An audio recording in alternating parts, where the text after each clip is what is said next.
எதா வச்சு இருக்கியா? இல்ல. சம்பாதிக்கணும் அப்படிங்கிறதுக்காக என்ன வேணாலும் செய்வோம் அப்படிங்கிற ஒரு மனநிலை. இந்த பெண்ணெல்லாம் வந்து உண்மையே உள்ள தூக்கி போட்டு. சவுண்ட் கேக்குதா?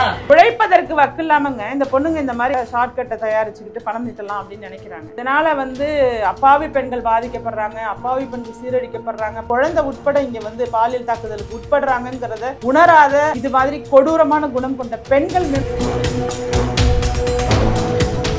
இந்த அளவுக்கு மோசமா போகுதுன்னா காவல்துறை தானாகவே முன் வந்து இவங்களோட ஐடியா வந்து கட்டுப்படுத்தணும். அப்புறம் என்ன மண்ணங்கட்டிக்கு சைபர் கிரைம் கவர்ச்சி நடிகை ஆகணும்னா இந்த மாதிரி அசிங்கங்களை பேசி அசிங்கங்களை காமிச்சு அவங்க ப்ரொஜெக்ட் பண்ணணும். இந்த மாதிரி பெண்கள் இந்த மாதிரி உடல் உறுப்புகளை வந்து கொச்சைப்படுத்திக்கிட்டு இந்த மாதிரி தான் பண்ணி தான் ஒரு பிழைப்பு நடத்துறாங்கன்னா அவங்களெல்லாம் உயிரோடு இருக்கவே தகுதியற்ற. கஷ்டப்படக்கூடிய கல்லூரி மாணவிகளை எல்லாம் தவறான வழி நடத்துதலுக்கு உட்படுத்தப்பட்டு இது போன்ற விஷயத்துல ஈடுபடுத்தி அவர்களை அவரே வியாபார பொருள் மாதிரி நினைச்சுக்கிறாங்க. அதன் மூலமா பணம் ஈட்டணும், அதுல நிறைய ஃபாலோவர்ஸ் வராங்க. இதெல்லாம் நடந்துகிட்டு இருக்கு. இதெல்லாம் கட்டுப்படுத்துவது காவல்துறையிடமும் ஆட்சியாளர்களிடம் தான் பொறுப்பு இருக்கு. இந்த மாதிரி உள்ளவங்களை என்ன பண்ணணுங்கிறது எனக்கு தெரியும். நான் போய் கம்ப்ளைண்ட் வேணா ரெஜிஸ்டர் பண்ணேன். எந்தெந்த பெண்கள் மிக மோசமாக இணையதளத்துல தமிழ் மொழி பேசிக்கிட்டு இப்படி பண்றாங்களோ அவர்களை எல்லாம் நான் கம்ப்ளைண்ட் கொடுக்க ரெடியா இருக்கேன். என்னுடைய மொழிக்கே அசிங்கம்.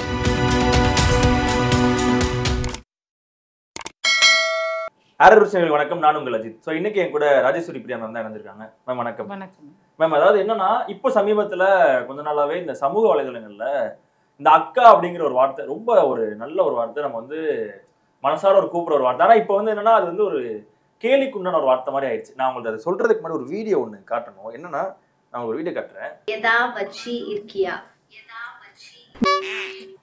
இல்ல. பலூன் பலூன் இல்ல. ஐயோ நான் குமார் அவசரப்பட்டியே. இது ஒண்ணு. ஆக்சுவலா இது இவங்க ஒருத்தவங்க, இவங்க பேர் வந்து பலூன் அக்கா. இதே மாதிரியே பீரோ அக்கா, ஜிம் அக்கா, சமூக வலைதளங்கள்ல இந்த மாதிரி ஆட்கள் பெண்கள் வரிசையா ஒவ்வொருத்தவங்களா உள்ள வந்துட்டு இருக்காங்க. தன்னை வந்து இந்த மாதிரி ப்ரொஜெக்ட் பண்ணி ஒரு ஃபாலோவர்ஸோ இல்லை வந்து ஒரு ஃபேமஸ் ஆகிற மாதிரி உள்ள வராங்க. இந்த ஒரு கல்ச்சர் பார்க்கும்போது எப்படி இருக்கு? இப்போ உங்களுக்கு இந்த வீடியோ காட்டியிருக்கேன், நீங்க இது அதிர்ச்சியா இருக்கு. இது வந்து இன்னைக்கு சமூகத்தை சீரழிக்கிறதுக்கு நிறைய விஷயம் உள்ள வந்துட்டு, அதில் குறிப்பாக இந்த பெண்கள் இந்த மாதிரி நான் அந்த பல பெண்கள் அந்த ஆபாசமாக உடை அணிஞ்சுக்கிட்டு இந்த தன்னை வந்து இப்படி காமிச்சுக்கணும். அவங்களுடைய பேச்சு எப்படி இருக்குன்னா, திரைப்படத்தில் ஆபாச நடிகை இருக்காங்கல்ல, நான் அந்த மாதிரி தான் நான் ஆகணும், நான் அதுக்காக நான் அப்படி தானே இருக்க முடியும். இந்த மாதிரி இந்த கேவலமாக இந்த மாதிரி பண்ணுற பெண்ணட்டை நீங்கள் கேட்டாலும் அதுதான் சொல்லும். திரைப்படத்துலலாம் இந்த மாதிரி ஆபாச காட்சி இருக்குல்ல, அப்போ அவங்க அந்த மாதிரி அந்த பொசிஷனுக்கு நான் என்னோட தகுதி இதுதாங்கிறாங்க. அந்த பொசிஷன் நான் வரணும்னா நான் இப்படி அசிங்கமா என்ன வேணாலும் பண்ணுவேன், எந்த உடல் உறுப்பு வேணாலும் பற்றி பேசுவேன், எவ்வளோ அசிங்கமாக வேணாலும் பேசுவேன், வெளிப்படையாகவே என்ன வேணாலும் பண்ணுவேங்கிற பெண்களை வந்து நம்ம ஒரு சட்டம் தான் கொண்டுட்டு வந்து தான் திருத்த முடியுமே தவிர இவங்களை திருத்துறதுக்கு வேற வழி கிடையாது. ஏன்னா சமூக வலைதளங்கள் இந்த மாதிரியான ஒரு செயல்கள் பார்க்கும்போது இப்போ நீங்க இது மாதிரி பார்த்தது இல்லைன்னு நினைக்கிறேன். நாளா இதெல்லாம் பார்த்தது இல்லைப்பா, எனக்கு இதுக்கு நேரமும் இல்லை. உண்மையாக சொல்லணும்னா பொதுவாகவே திரைப்படங்கள்லையே பாருங்க, இன்னைக்கு வந்து ஹீரோயின்ஸே வந்து ரொம்ப அசிங்கமாக காட்டுறது, அதில் அப்புறமா ஒரு பாடல் காட்சி வச்சு சாங், அதுக்கு ஒரு டைட்டில் ஒன்று வச்சுருக்காங்களே, அந்த மாதிரி ஒரு சாங்குன்னு வச்சிடுறது. இன்ஸ்டாவில் இப்போ இருக்குன்னு சொல்கிறீங்க. இன்னும் நிறைய இடத்துல வந்து பெண்கள் வியாபாரத்துக்காக, அதாவது அவங்களே வந்து ஒரு வியாபார பொருள் மாதிரி நினச்சிக்கிறாங்க. அதன் மூலமாக பணம் ஈட்டணும், அதில் நிறைய ஃபாலோவர்ஸ் வராங்க, அதில் சம்பாதிக்கணும், அதாவது சம்பாதிக்கணும் அப்படிங்கிறதுக்காக என்ன வேணாலும் செய்வோம் அப்படிங்கிற ஒரு மனநிலை. ஏன்னா இப்போ சினிமா ஹீரோயின் பரவாயில்ல அப்படின்ற ஒரு வார்த்தை வந்து வர ஆரம்பிச்சிருச்சு. சினிமா ஹீரோயின் கூட பரவாயில்ல அப்படின்ற மாதிரியான, ஏன்னா இந்த மாதிரிலாம் சினிமாவில் நம்ம பண்ண மாட்டாங்க, நம்ம பார்த்ததும் கிடையாது. ஸோ இந்த மாதிரி வரிசையாக இப்போ சமூக வலைதளங்களில் வரும்போது இதை வந்து நம்ம வந்து ஒரு தரப்புலேயே சொல்ல முடியாது. இப்போ பசங்களும் அதை வந்து வரவேற்கிறாங்க. ஓகே, நீங்கள் இந்த மாதிரி பண்ணீங்கன்னா நாங்கள் பார்க்குறோம் அப்படின்ற ஒரு மென்டாலிட்டி பசங்களுக்கு இவங்க வந்து உண்டாக்கிடுறாங்க. இவங்களுக்கு எப்படி வருதுன்னா, இது மூலியமாக நம்ம ஃபேமஸ் ஆகுறோமே. ஏன்னா எவ்வளோ விஷயங்கள் பண்ணுற ஆட்களும் இருக்காங்க, இதில் நல்ல விஷயம் பேசுகிற ஆட்களும் இருக்காங்க, ஒரு நல்ல விதமாக பண்ணுற டாக்டர்ஸ் இருக்காங்க, எல்லாருமே இருக்காங்க. ஆனால் அதை தாண்டி இப்படி பண்ணோம்னா ரொம்ப ஈஸியா ஃபேமஸ் ஆயிடலாம் அப்படிங்கிற மாதிரியான ஒரு இது வந்து தடுக்கப்பட வேண்டிய ஒன்றுதான். ஏன்னா இன்னைக்கு வந்து மாணவர்கள் எல்லாம் பார்க்கும்போது அவர்களுடைய மைண்ட்ல வந்து தேவையில்லாத அசிங்கத்தை நுழைக்கிற மாதிரி எல்லாரும் சொல்லுவாங்க. இன்னைக்கு ஓப்பனாகவே என்ன படம் வேணாலும் பார்க்குற அளவுக்கு ஆபாசமான படங்கள்லாம் பார்க்கறதுக்கெல்லாம் இன்னைக்கு வாய்ப்பு இருக்கும்போது இது என்ன ஒரு அசிங்கமா? இப்போ இவங்க எல்லாமே அதிகமாக உள்ளதை சொல்லி இது மாதிரி நடக்கிறது இதுதானே அப்படிங்கிற மாதிரியான ஒரு கால சூழ்நிலை உருவாயிட்டு. இந்த சூழ்நிலையை எப்படி கட்டுப்படுத்த போகிறோம், இந்த சூழ்நிலை என்ன பண்ணுறது அப்படின்னு தெரியாமல் தான் அல்லாடக்கூடிய ஒரு இடம் வந்திருக்கு. ஏன்னா இன்றைக்கி பார்க்குறோம், ஒரு பல்கலைக்கழக வளாகத்துக்குள்ளேயே ஒரு பாலியல் கொடுமை நடந்திருக்கு. பள்ளிகளில் நடக்குது, எங்கே பார்த்தாலும் நடக்குது. குழந்தை இன்னைக்கு கூட பாருங்கள் எத்தனை சம்பவம் கேள்வி. சின்ன சேலத்தில் ஒரு பார்த்தேன் நான், நிறைய அன்றாடம் வந்து பெண்கள் இந்த சோளக்காட்டுக்குள்ளே ஒரு பெண் கிடந்தது, கிணத்துக்குள்ளே புதுக்கோட்டை பக்கத்தில் ஒரு பெண் கிணத்துக்குள்ளே சடலமாக மீட்கப்பட்டிருக்கு. இப்படி ஒவ்வொரு நாளும் நம்ம பெண்களுக்கு எதிரான பல்வேறு கொடுமைகள் குறித்து ஒரு பக்கம் பார்க்குறோம். இந்த மாதிரி யார் மனசை வேணாலும் சஞ்சலப்படுத்தலாம், அவங்கள வந்து இது பண்ணலாம் அப்படின்னு நம்ம அதெல்லாம் கவலை இல்லை. நாம் சம்பாதிக்கணும், நாம் ஃபேமஸ் ஆகணும்னு நினைக்கிற பெண்கள் இந்த பக்கம் ஒரு பக்கம் இடைஞ்சலாக இருக்காங்க. இதை பார்த்துட்டு போதைப் பொருட்கள்லாம் பயன்படுத்தக்கூடிய பல இளைஞர்களுக்கு வித்தியாசம் இல்லாமல் ஒரு பெண்ணை வந்து ஒரு போக பொருளாக பார்த்து அதே தோற்றம்ல இருக்க வேற ஒரு பொண்ணை பார்க்கும் வேற ஒரு பெண்ணை பார்க்கும்போது அவர்களுக்கு ஏற்படக்கூடிய அந்த ஒரு அசிங்கமான கொடூரமான எண்ணம் வந்து வேற ஒரு பெண்ணை பாதிக்க வைக்குது. இதைத்தான் நாம சொல்றோம். ஆனா என்னன்னா மேம், இப்போ நான் ரொம்ப எதிர்பார்த்த ஒரு விஷயங்கள், இந்த மாதிரி ஒரு சில விஷயங்கள் நடக்கும்போது நிறைய விஷயத்துக்கு குரல் கொடுத்துருக்காங்க. ராஜேஸ்வரி பிரியா அவர்கள் வந்து நிறைய விஷயத்துக்கு குரல் கொடுத்துருக்காங்க. சொல்லணும்னா அந்த லியோ படத்துல வந்து இந்த பாட்டு வரும்போது இது வந்து பசங்களுக்கு வந்து ரொம்ப கெட்டது, இதை பார்த்தா பசங்க கெட்டு போயிடுவாங்கன்னு சொன்னவங்க ஏன் இந்த மாதிரி விஷயங்கள் வரும்போது எதுவுமே சொல்லவே இல்லை. இது மாதிரி நிறைய பேர் வந்துட்டு போயிட்டாங்க.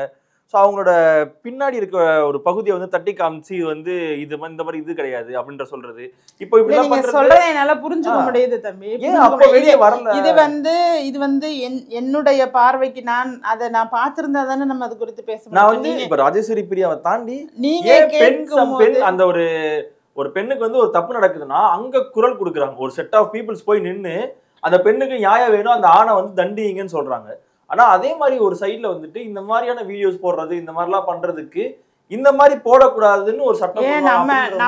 நாம அந்த பேர் என்ன, பேபி சூர்யாவா, அந்த ரவுடி பேபியா, அதெல்லாம் எதிர்த்தெல்லாம் நம்ம வெளிப்படையா எல்லாரும் சின்ன பிள்ளைங்க எல்லாம் இன்னைக்கு ஃபோன் யூஸ் பண்றாங்க, அது மாதிரி பெண்களை எல்லாம் நீங்க உள்ள தூக்கி போடுங்கன்னு சொல்லி தான் நான் நிறைய பேசியிருக்கேன் தம்பி. இந்த நீங்க இன்ஸ்டால சொல்லக்கூடியதெல்லாம் நான் பார்க்கல.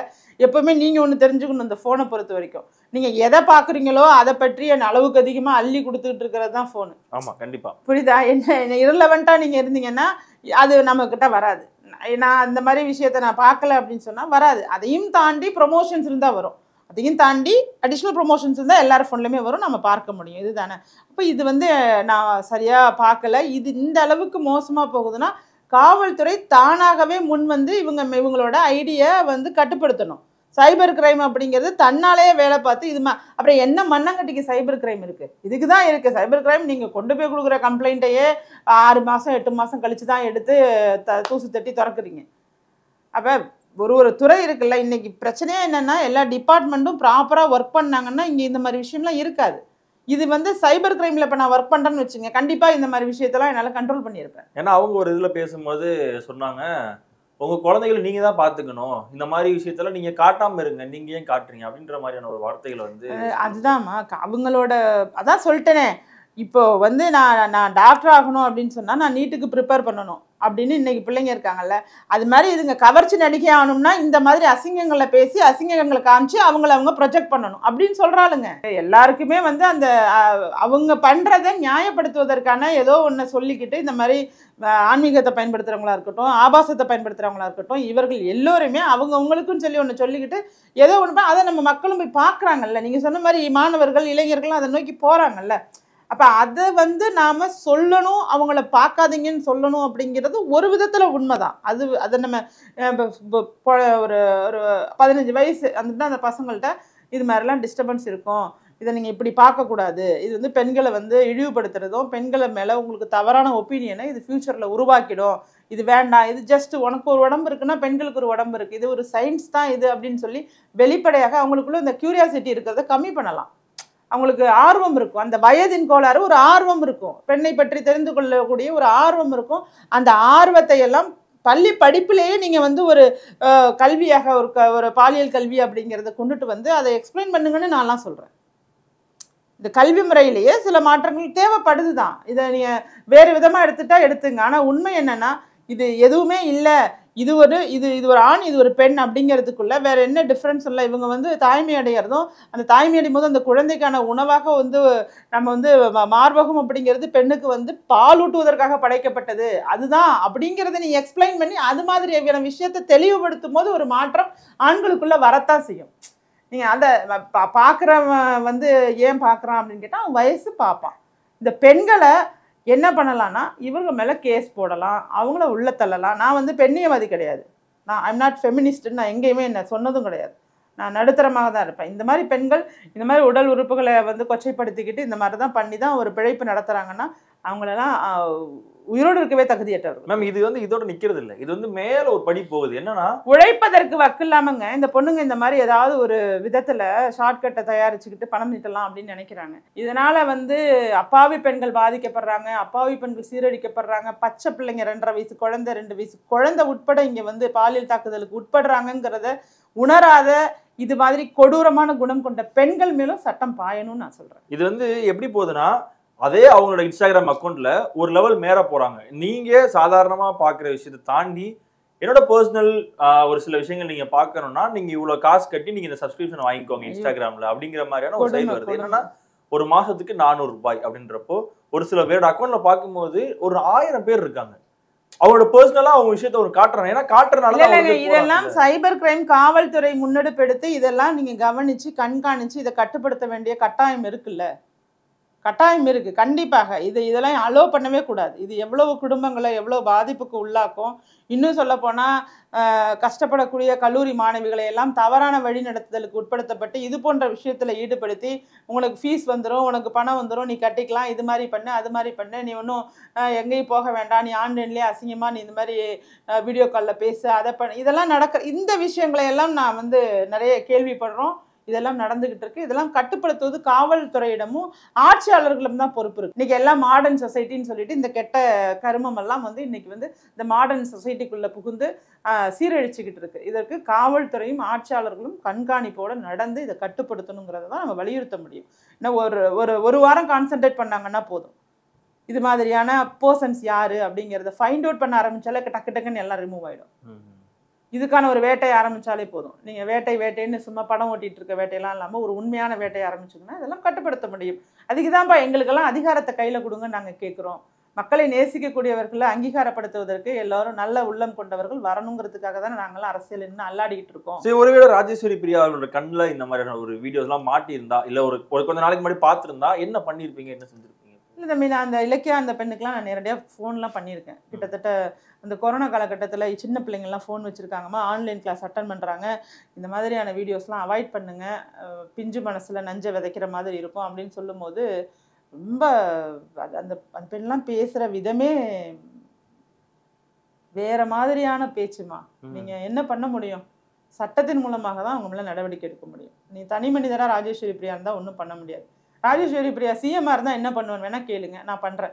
இந்த மாதிரி உள்ளவங்களை என்ன பண்ணணுங்கிறதே எனக்கு தெரியும். அதுக்கு அப்போ உள்ள அந்த ரூல்ஸ் அந்த சிஸ்டம் நீங்கள் என்னென்ன பண்ணணும்னு கேட்டிங்கன்னா அதுக்கான ஐடியாவோட தான் நான் செயல்பட்டு இருக்கேன். நிச்சயமாக நாங்கள் வளர்ந்து வரும்போது உங்களுக்கு தெரியும் இந்த இடத்துல இந்த பிரச்சனை இருக்குது, இது மாதிரி பிரச்சனைகள் நீடிச்சுதுன்னா இங்கே என்ன ஆகும். எத்தனை தாய்மார்கள் பிள்ளைகளை வந்து கஷ்டப்பட்டு பெற்று வளர்த்து படிக்க வச்சு அவங்க நல்ல நிலைமைக்கு வரணுங்கிற ஸ்டேஜில் வேறு பாதையை செலக்ட் பண்ணி அவங்க வாழ்க்கையே கீழே போயிடுது. அது போதை கலாச்சாரமாக இருக்கட்டும், இது போன்ற தவறான விஷயங்களாக இருக்கட்டும். அதே மாதிரி பெண் குழந்தைகள் மேலேயும் நம்பிக்கை வச்சு சரி நம்ம பிள்ளைக்கு சுதந்திரம் கொடுப்போம், ஆணுக்கு நிகராக சுதந்திரம் கொடுப்போம் அப்படின்னு சொல்லி அந்த சுதந்திரத்தை கொடுத்து அந்த சுதந்திரத்தை முழுமையாக தவறாக பயன்படுத்தி அது நிர்வாணமாக நிற்கிறது தான் சுதந்திரம் நிற்கிது அந்த தருதலை. அந்த அளவுக்கு அந்த பெண்களும் வந்து சீரழிஞ்சு போயிடுறாங்க. இப்போ இதையெல்லாம் சரி செய்யணும்னா இதற்கான தீர்வு அப்படிங்கிறது ஒரு அரசாங்கம் முன்னெடுப்பு எடுத்துச்சுன்னா கண்டிப்பாக சரி செய்ய முடியும். ஏன்னா இது வந்து எப்படி போகுதுன்னா இப்போ ஒரு பெண்ணை வந்து ஒருத்தவங்க வந்து பாலியல் பலாத்காரம் பண்ணிட்டாங்கன்னா ஒரு பெரிய கூட்டம் ஒண்ணு வருது அந்த பெண்களுக்காக ஆதரிச்சு பெண்ணை வந்து நீங்க இப்படி பண்ணணும் அப்படி பண்ணணும் இப்படிலாம் இருக்கணும் அப்படிலாம் இருக்குன்ற மாதிரி ஒரு கூட்டம் வருது. அதே பெண் ஒரு சமூக வலைதளங்கள்ல வந்து அரை நிறுவனமானவோ இல்ல ஒரு 75% உடைகளை வந்து இல்லாம ஒரு போட்டோ போடுறோம்னா அது உங்க சுதந்திரம் அப்படின்ற மாதிரி ஒரு போகுது. சரி, இப்ப நாங்க எதை நோக்கி இந்த சமுதாயம் வந்து போகுது? இது சுதந்திரம்ன்றதை ஆதரிக்கணுமா இல்ல இதுக்கு முக்கியத்துவம் கொடுக்குறாங்களே இதை நோக்கி போறதா அப்படின்ற மாதிரியான ஒரு கேள்வி வருது. இல்லைங்க, சுதந்திரம் இருக்கட்டுங்க. இன்னைக்கு வந்து ஒரு பொண்ணு இங்கேயும் போனா இங்கேயும் வந்தா இவன்கிட்ட ஏன் பேசினா அவன்கிட்ட ஏன் பேசினா இந்த மாதிரி கேள்விகள்லாம் கேட்கறது அப்படிங்கிறது உண்மையாகவே சுதந்திரத்தை பறிக்கிறதுக்கு சமம். நான் உங்களுக்கு கொடுக்கப்பட்ட சுதந்திரத்தை சரியான முறையில் பயன்படுத்திக்கிறோம் அப்படிங்கிறத தான் நான் வலியுறுத்துறேன். நீங்கள் நினைக்கிறது மாதிரி நான் வந்து புகைப்பிடிக்கிறதுலையோ வேறு விதமான போதைப் பொருள் பயன்படுத்துறதுலையோ பெண்களும் பண்ணுவோம் அப்படின்னு சொல்கிறதுல உங்கள் சுதந்திரத்தை நீங்கள் கொண்டு போய் காட்டாமல் நீங்கள் அதையே அப்படியே மாற்றி நீ என்ன பைலட் ஆகிறது, உன்னை தாண்டி எங்களால் பைலட்டாக நாங்கள் அதிகமான எண்ணிக்கையில் பைலட் உருவாவோம், நாங்களும் இராணுவத்தில் போய் சேருவோம், நாங்களும் இராணுவத்தில் பெரிய இடத்துக்கு போவோம், நாங்களும் சீஃப் ஜஸ்டிஸ் ஆஃப் இந்தியாவாக மாறுவோம், எங்களுக்கான இடம் எங்களுக்கான அதிகாரம் 33% என்ன நீ கொடுக்கறது, நான் திறமை அடிப்படையில் 50% மாறுவேன் அப்படின்னு சொல்லி உங்களோட தகுதியையும் திறனையும் வளர்த்து கொண்டு ஒரு முக்கியமான இடங்களை நோக்கி பெண்கள் வளரணும். அதுதான் உண்மையான சுதந்திரமாக இருக்கும். அந்த சுதந்திரத்துக்கு கொடுத்த ஸ்பேஸை நீங்கள் யூட்டிலைஸ் பண்ணதான் இருக்கும். ஆனால் இன்னைக்கு அது இல்லாமல் பப்பில் சமமாக இருக்கணும், அதில் சமமாக இருக்கணும், இதில் சமமாக இருக்கணும்னு சொல்லி இந்த பெண்களோட மைண்டில் நிறைய விஷயங்கள் ஏற்றப்பட்டு பல மாடர்ன் கல்ச்சர் வந்து உள்ள புகுந்து அவதிப்பட்டு. அதுதான் மேம். ஏன் அப்படின்னா இந்த ஒரு இந்த மாதிரி ஒரு ரேப் கேஸோ இல்லை ஒரு பெண்ணுக்கு ஒரு அபியூஸ் நடக்கிற இடத்துல கொடுக்குற குரலை இப்படி பண்ணக்கூடாது, பெண்கள் இப்படி நடக்கக்கூடாதுன்ற ஏன் ஒரு குரல் வந்து அந்த இடத்துல ஒலிக்கவே மாட்டேங்குது பெண் சமுதாயத்துல? தாராளமா ஒலிக்கலாமா? நான் இப்பவே ஓப்பனா சொல்லிட்டேன், நான் ஆணை திட்டினதை விட பெண்ணை தான் திட்டிருக்கேன். நீங்க என்ன ஒலிக்கிறத கொண்டு போய் சேர்க்க போறீங்க? இங்க பெண்களுக்கு ஒலிக்கிற மாதிரி எந்த வாய்ஸ் வந்தாலும் அதை பெண்கள் பாக்குறாங்களா? பெண்களை விட ஆண்கள் தான் அதை பார்த்துட்டு இருக்காங்க. பெண்கள் கண்டுக்கிறதே இல்லை. உண்மையா சொல்றேன், பெண்கள் வந்து ஒரு இன்வால்மெண்ட் சொசைட்டியோட கொடுக்கவே இல்லை. இன்னுமே அவங்களுக்கு வந்து உலக அறிவோ அல்லது மற்ற விஷயத்துலையோ இன்வால்வ் ஆகக்கூடிய, அவங்க சந்தோஷமா இருக்கும்னு நினைக்கிறாங்க. நான் சினிமாவுக்கு போகணும், நான் ஜாலியாக ட்ரெஸ் எடுத்துக்கணும், நான் ஷாப்பிங் போகணும், நான் அங்கே போகணும், நான் வீக்கெண்டை செலிப்ரேட் பண்ணணும், இந்த மாதிரியான பெண்கள். வசதி உள்ளவர்கள் ஒரு மாதிரி இருக்காங்க, வசதி இல்லாதவர்கள் அந்த படிப்பதற்கான வசதி இல்லாமல் அதை நோக்கி ஒரு கூட்டம் இருக்குது. வசதி உள்ள கூட்டம் ஒரு மாதிரி இருக்குது. அந்த மாடர்னாக இருக்குன்னு சொல்லிக்கிட்டு நாட்டையே சீரழிக்கிறதுக்குன்னு ஒரு கூட்டம் இருக்குது. இதெல்லாம் எதிர்க்கணும்னு தான் நாங்கள் நினைக்கிறோம். யாரும் வந்து பெண்கள் இப்படி பண்ணுறாங்கங்கிறது எதிர்க்கலாம் சொல்லாதீங்க. என்னுடைய பழைய பேட்டிகளை இது குறித்தெல்லாம் நான் நிறைய பேசியிருக்கேன். பெண்கள் தயவு செஞ்சு மற்ற பிள்ளைங்களை காப்பாற்றுறதுக்காகவாச்சும் நீங்கள் கொஞ்சம் ஒழுங்கா இருங்க அப்படிங்கிறது தான் என்னோட தாழ்மையான கருத்து. மேம், அதே மாதிரி இறுதியாக ஒரே ஒரு கேள்வி என்னன்னா, இப்போ இந்த சமூக வலைதளம்ன்றது ரொம்ப ஒரு மாதிரி ஃப்ரீ மாதிரி யார் வேணாலும் யூஸ் பண்ணிக்கலான்ற மாதிரி ஆயிடுச்சு. ஏன்னா நம்ம அந்த ஒரு 10 வயசுல இருக்கும் போதெல்லாம் நம்ம விளாண்டுட்டு இருப்போம் ஓடி ஆடி. ஆனால் இப்போ அப்படிலாம் கிடையாது. 10 வயசுலேயே சோஷியல் மீடியாவில் ஒரு லவ் ஸ்டேட்டஸோ அது இதுன்னு போடுற மாதிரி இருக்கு.